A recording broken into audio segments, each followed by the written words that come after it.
All right, we're back again with another great episode of PFREI. I'm your host, Fuquan Bilal. Make sure you check us out on Instagram, Twitter, Facebook, and all the other social media platforms. Today we have Charles Tassell.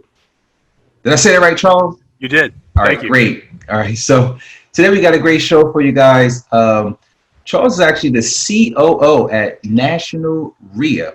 He started with single families and up to 232 multifamily units, and now he's down to 120. So I give you the opportunity, Charles, to tell a little bit about your background and what you're doing these days with the National RIA. Thank you for calling. I appreciate the opportunity to be here. It's interesting. You start kind of in different areas, and you'd always kind of come back to those areas, whether it's the government and the policy side of things or the housing side. And I keep kind of moving in those two realms pretty consistently. And I can tell you right now, that is one of the key areas that is just a focus point. Housing policy is an area where I've spent 25 plus years of my life, from living it as a property owner and a landlord and property owner, property manager, investor, buyer, seller, all aspects of it, having the enjoyment of having residents, having the enjoyment of not having residents, working on a commercial side a little bit, and really growing those different expansion of opportunities. So I get a little passionate about real estate because of that. That's awesome. Thanks for sharing that. Now, I saw you, I had the opportunity to see you speak a couple of years ago at an Equity Trust event. I was like, I got to get this guy on the show because he was really, inspiring and stuff you were talking about. This is really the first question I usually always ask the guests is why are you passionate for real estate investing? Well, and I it's a great question, and people have different passions for, different things that motivate them. And one of the things I have a passion about real estate for is because it can touch on different passions or different motivators for a lot of people across the country, no matter what your life cycle is, what your life status is, it can help you. And whether it's starting off from the maintenance side and it's an opportunity of growth to becoming that, weekend warrior, and you build and you work on your first house and you're like, oh my word, this is taking a lot more than I ever planned on. And you tear open a wall and think, what did I do? Why am I doing this? Just selling it and going, I'm going to do this again. And you start down that road again. And then next thing you know, you've got this portfolio and you're starting to talk in different terms and you're talking about ROI and cap. And it's like, wait a second, I'm just the same guy who was, just recently talking about buying the first house. And you have this expansion of opportunities. And that really is it for anybody who wants to be an entrepreneur, and you've got any kind of entrepreneurial spark. Real estate gives you an option to grow and to grow beyond anything you can do in a job. Wow, that was awesome. And now let's talk about the current situation. I mean, you actually, have the ability to tie into all of the RIAs nationwide and get a feedback of what's happening in the markets. With this COVID-19 situation, you've been market cycle tested. You've been in the business for a very long time. You've been through 9/11, 2008, Mm-hmm. and earlier on. How do you see this playing out? I mean, realtors and investors are, struggling in some sort of way and trying to understand how to navigate through these times. Yes, and let me talk about the immediate, the short term, and the long term. How's that? So the immediate is move beyond the transactional relationships, get to know people. And this is about being human right now, because if you've got, whether you're doing a buying, selling transaction, you got to find out. I've got a buyer who right now he's got relatives that are on ventilators. They're in New York.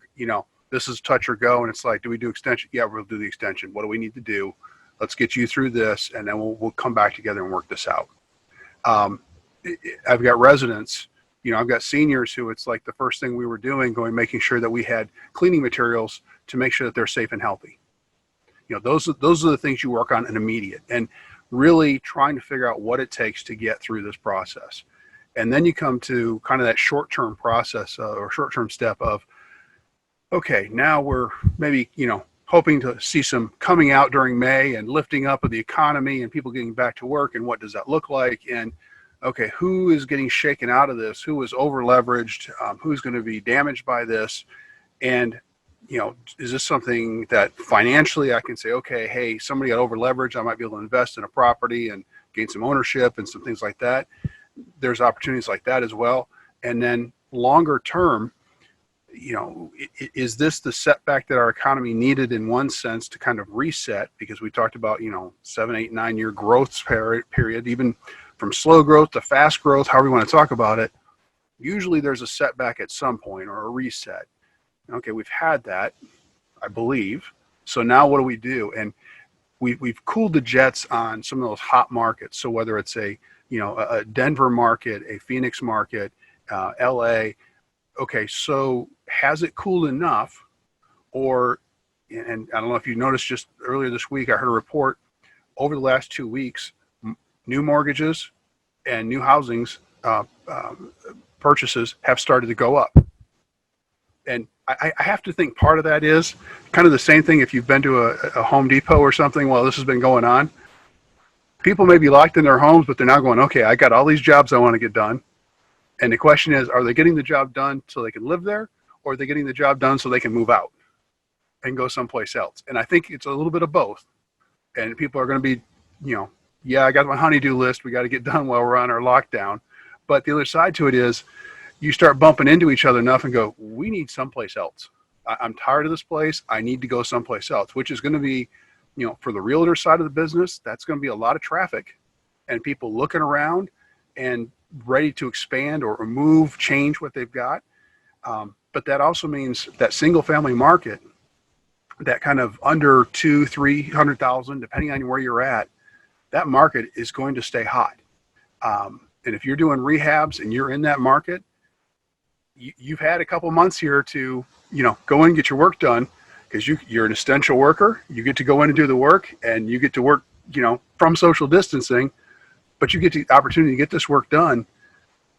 And hopefully there'll be some more stuff coming on the market, but your stuff is going to be in demand. These properties that are, you can't build them for these prices typically that we can remodel something for.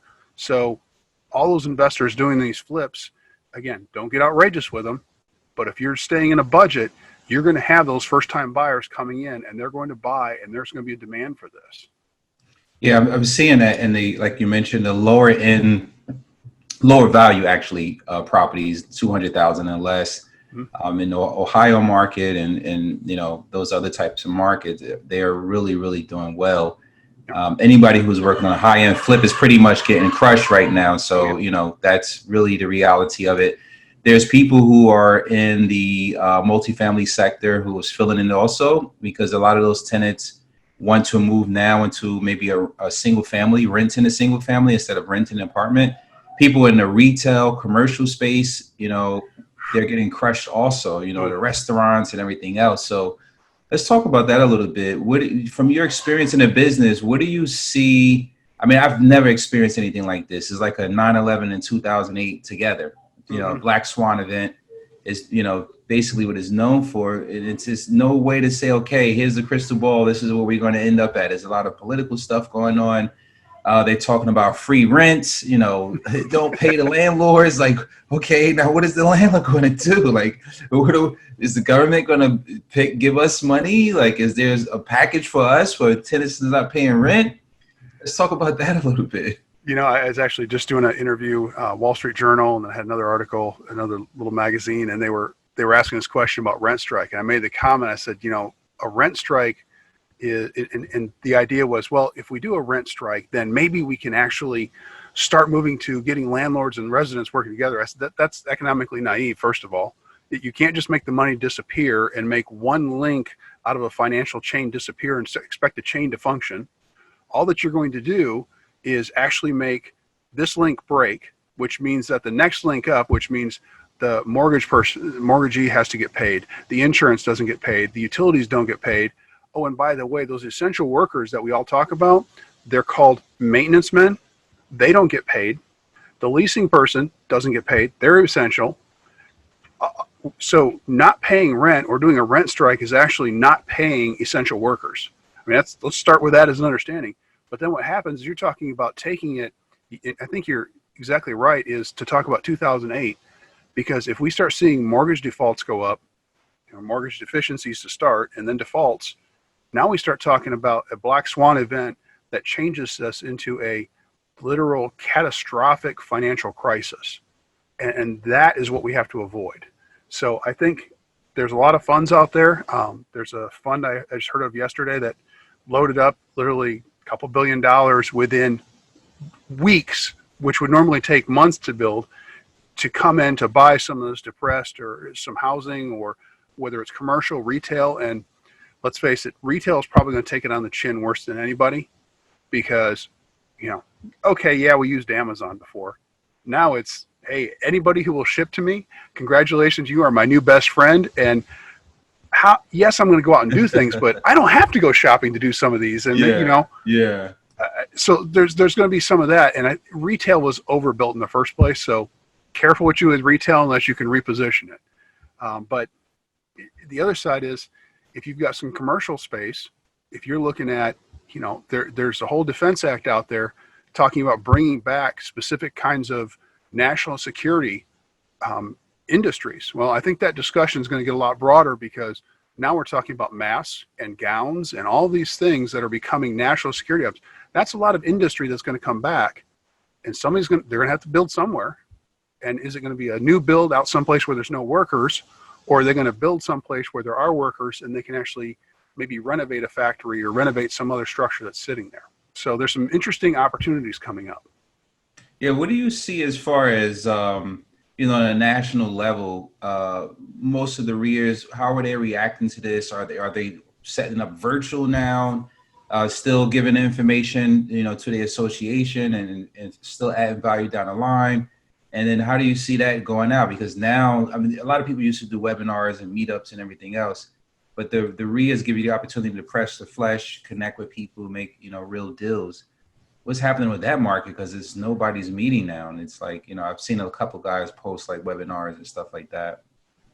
Well, webinars, yes. And everybody's become, fans of Zoom and everything else, and learning how to do it. And I just saw a Zoom bingo card the other day that said, wait for seeing this kind of picture, wait for to see the spouse come in the picture, wait for the animal to come in. It was a great little thing, just described our life right now, which is we're living virtually. So yes, there are virtual aspects to it, but that also means this is a great time to improve your own skills technologically. So if you've been using, okay, maybe I moved to Excel rather than using a notepad for my notes for my rent, now it might be time to go, hey, you know what? I'm going to do a virtual show.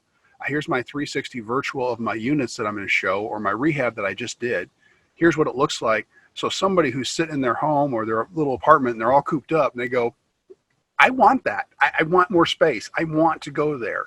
And learning how to do that. And these are great opportunities now to, thank God for YouTube. I mean, it is amazing. As long as you don't go down the YouTube hole and get lost following one trailer after another, but there's learning opportunities there that you can really pick up and go, wow, I just improved my skills. Now I can present better. I can present virtually, which means I've opened up my audience much broader and improved myself and my sales and all my products because of that. So I think there's a lot of opportunity for us in this time if we take it. But you asked a question, and let me come back to it to start off with, which is, what are some of our REIA members themselves doing? And we've had some discussions. I've been doing some webinars with Knoxville, New Orleans, a couple other ones around. And, it was interesting because one of the things we talked about was they're having residents, especially those who have they're landlords, and they have residents that are sitting there shell-shocked. And this is kind of going back to that human side I talked about earlier. When we look around and we see people who don't know what to do, a lot of us who get into real estate, we are entrepreneurs. We're self-starters. We're leaders. We look at somebody like, why are you still sitting there? And there's a little bit of time right now where we got to slow down and say, look, I understand you may be panicked. You may not be sure of what to do, but let me help you with some resources. And so what a lot of our REIAs are doing is saying, look, here's resources here's who's hiring right now. Here's where you can go for unemployment. Here's where you can go for assistance, and handing that to residents and helping them move beyond just being paralyzed with fear. And that's an important part that we can do individually as each person. as local leaders. That's awesome, amazing. So I see you went down from 232 units, and you went downward. Was that it's down to 120 now, and it seemed like you were bragging about that actually. Like I'm down to 120. Other people were like, I need to get more units. You're like, I need to get less units. What's the story on that? Well, there's a couple sides. One is, what kind of units do you have? Are they paying you well? And if you bought them at the right price, and somebody's willing to pay you a good return, how's that? Is that a fair enough statement? A good return.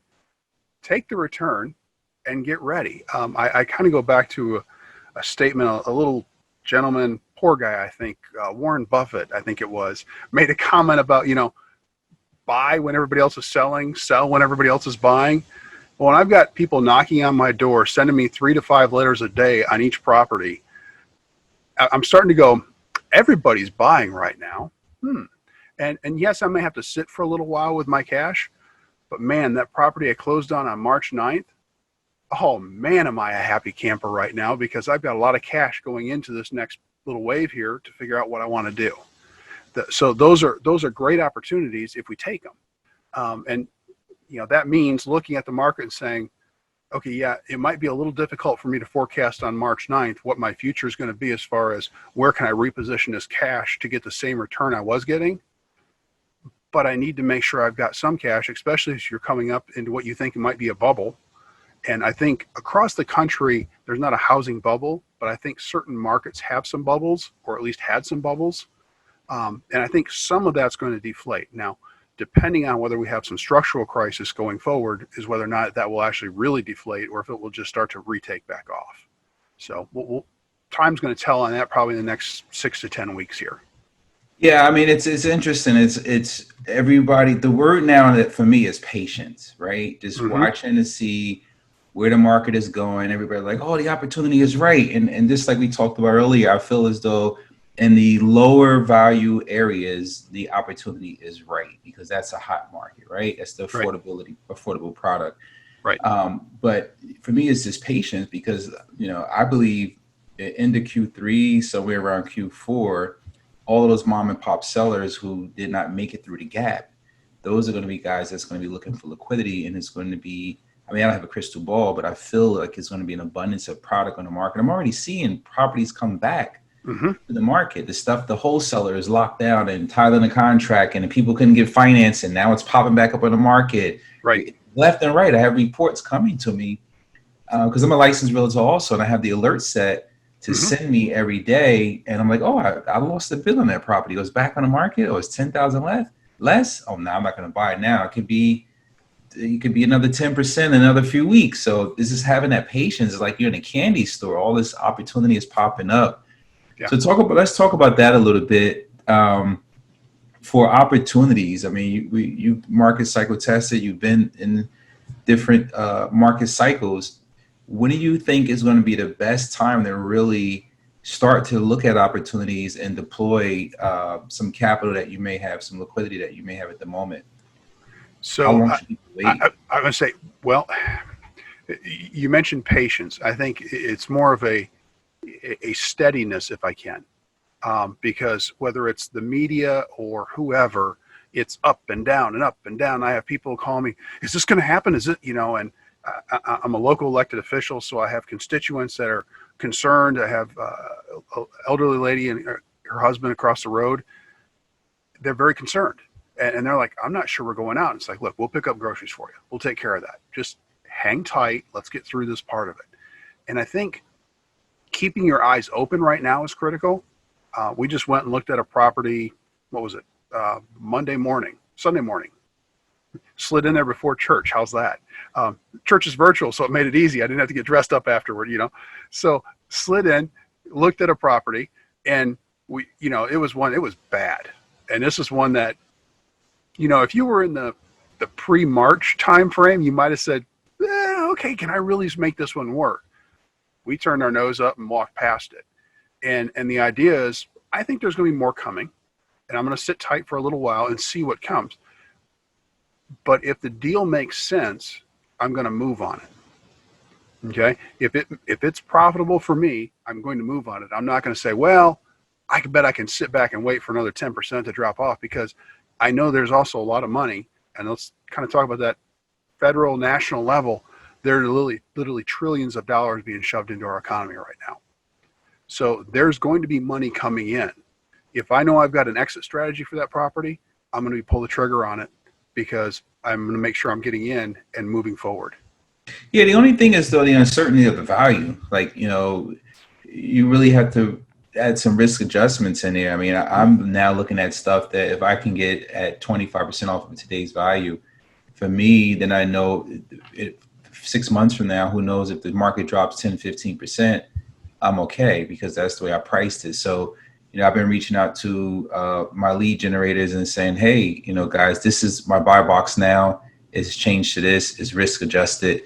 If you have something that fits this model, then send it to me. So I haven't really been getting too many leads because of that, because people are still, it didn't drop yet. People are still coming out buying. Like you said, there's still a lot of capital that are coming out, but not too many people can get financing because the secondary market kind of slowed everything.